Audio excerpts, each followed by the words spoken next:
వ్యవసాయాత్మికా బుద్ధి ఏకేహ కురు నందన బహుశాఖా హ్యనంతాశ్చ బుద్ధయో వ్యవసాయినాం. ఓ అర్జున, ఈ నిష్కామ కర్మయోగమునందు నిశ్చయాత్మక బుద్ధి ఒకటే ఉండును.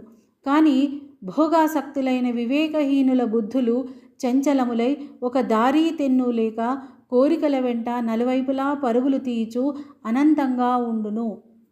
యామిమాం పుష్పితాం వాచం ప్రవదంత్య విపశ్చితః వేదవాదరతాః పార్థ నాన్యదస్తీతి వాదినః.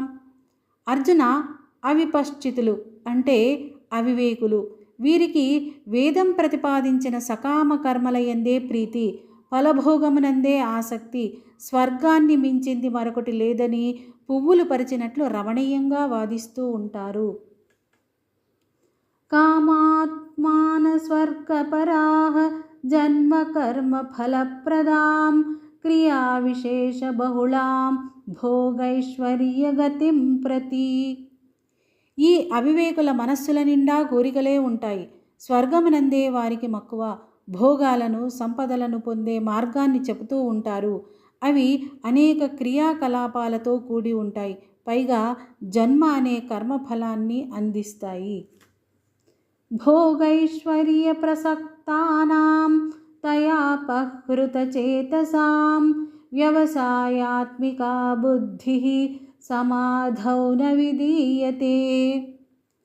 భోగమునందు, ఐశ్వర్యమునందు ఆసక్తులైన ఈ అవివేకుల తీయని మాటలను ఆకర్షితులై కొందరు బుద్ధిని జారవిడుచుకుంటారు. అలాంటి వారి అంతఃకరణంలో నిశ్చయ బుద్ధి నిలవదు. త్రైగుణ్య విషయా వేదాః నిస్త్రైగుణ్యో భవార్జున నిర్ద్వంద్వో నిత్యసత్వస్థో నిర్యోగక్షేమాత్మవాన్.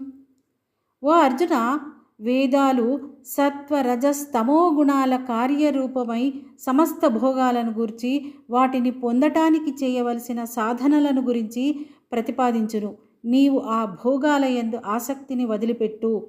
సుఖదుఖాలకు అతీతుడవు కా.